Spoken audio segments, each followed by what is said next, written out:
charging up. Sorry guys, we could just leave these on either side, but it gets a little bit of interference with the microphone. Good afternoon everyone, hope everyone's well. If the camera's okay at the back, we'll kick off with a live section as always, then we'll go into a 10:30 for Saturday. If we're already in the room, we'll kick off with Gail from Sky. Afternoon. Hi. Just check in on some fitness issues. I guess the biggest is David Raya after we missed the game in midweek, and everyone else okay? Ben White edging closer, maybe this week, next week? Yeah, Raya. with David is still uncertain. We have another session tomorrow, another 48 hours, so we have to wait and see. Ben is definitely out, he hasn't trained with us yet, so he's not going to be available. And no other news from the game against Girona. In terms of Raya's injury, can you just expand as to what it is? It's a muscular issue, so we have to wait and see. I'm sure you're very well aware, there's just 3 days left until the deadline. How optimistic, confident are you that there may be some attacking reinforcements in the way? Well, I'm very confident with the work that the club is doing and exploring every single opportunity that we believe it can have an impact in the team. And if that's certainly the case and we can agree something, we will. And if not, we won't. Does it look like you might be? We are trying everything that we can, but I don't want to give any reassurance or not. I don't know. It doesn't depend only on us. So our intention is clear, but the possibilities are affected by 3 parties. Okay. The drama of the City game a few months ago, it was an amazing game and kind of fallout took up almost as much as the game itself afterwards. I wonder if you had the sense that all the stuff that happened towards the end, whether your players have kind of got a bit of a point to prove, there's a bit of a niggle, there's a bit of unfinished business there as you head into Sunday, and whether or not you can really use that. The business is to try to be better than them, to beat them. That's it. And the only thing I review is what happened on that match. How competitive it gets is normal when 2 big teams want to win the game, and nothing else from that side. And how do you reflect on that game now? Very disappointed with everything that we did for 98 or 99 minutes, but it's what it is. Part of that fallout, just finally for me, there's a sort of a lot of tension between yourself and some of the things that were said about City. I know that you and Pep afterwards exchanged certain words and conversations in the press conference. No, only positive ones. Well, I think, did you not make a comment that you said you understand or you know what they did? You were there before and took it the long way. Of course I know, because I was there for 4 years. Yes. So I know how competitive they are and how willing they are and how they can sustain that competitiveness regardless they win and win and win again. That's what I meant. Okay. And he's obviously somebody that's played a key role in where you are today. There was some suggestion that your relationship has been affected with some of those comments afterwards. How would you describe that? No, we wouldn't be talking on the phone and talking to each other and messaging each other and deserving and willing to have the best. It wouldn't happen. Okay, we'll move to Alex from the Premier League. Hi, Mikel. Hi. How would you sum up the Arsenal-Man City rivalry that's developed in recent years? Normal. 2 teams trying to win. No more than that? No. How decisive do you think this result could be in terms of the title race? Well, it would be a big boost for us. Winning big matches is always something special on it. Every time we play a big match against our big rivals, it brings something extra. It's the confidence, it's the emotion, it's the fact that you are there and you continue to win. So that's what we want to achieve. Down to 10 men in the reverse fixture, hopefully with 11 men on the pitch on Sunday. How confident are you that this Arsenal team can beat Manchester City? Yeah, with 11 and 60,000 in every ball right behind us, pushing and bringing the energy. That's what we want. Thank you. Ian, TalkSport.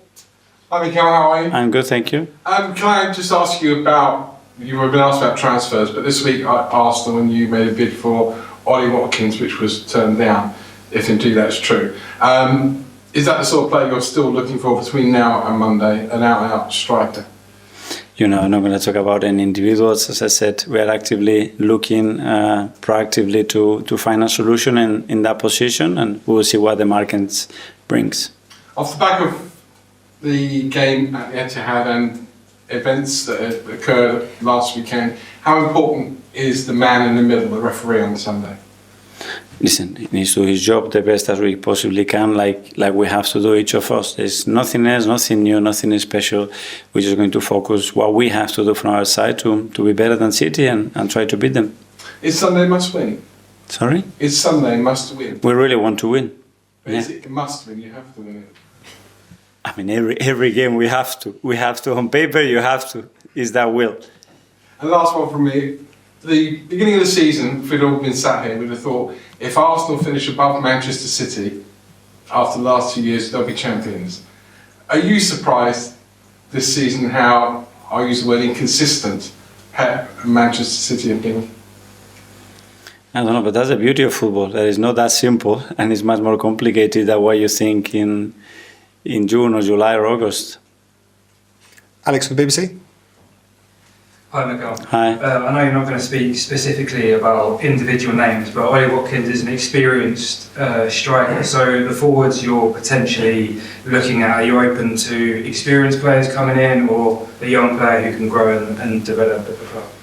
Yeah, we don't really look at the market in those terms. We look about what we have in the squad and what we are lacking and what can really impact and bring something that potentially can make us much better, regardless the age or sometimes as well the background that they have. Is a real belief that play can be really good for us over time.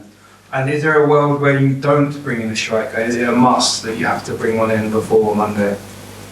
But it doesn't depend on us. We have the intention, the purpose and the ambition to try to help the team and support the squad to be better and to finish the season really, really strong. And we are actively trying to do that.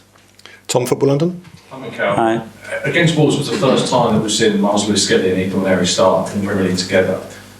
This game is obviously of a much greater magnitude, and there's a chance we could see that again. What does that say about the youth and the quality of such young players? Well, first of all, they earn the right for us to trust them. That's certainly the case with those two, because, again, in pre-season probably we would have projected how many minutes those two were going to play in the league or in the Champions League. Probably we wouldn't be talking about the numbers that they have already achieved. So that's, again, credit to them, everybody that is contributing to that. And if they continue to perform, they will continue to play.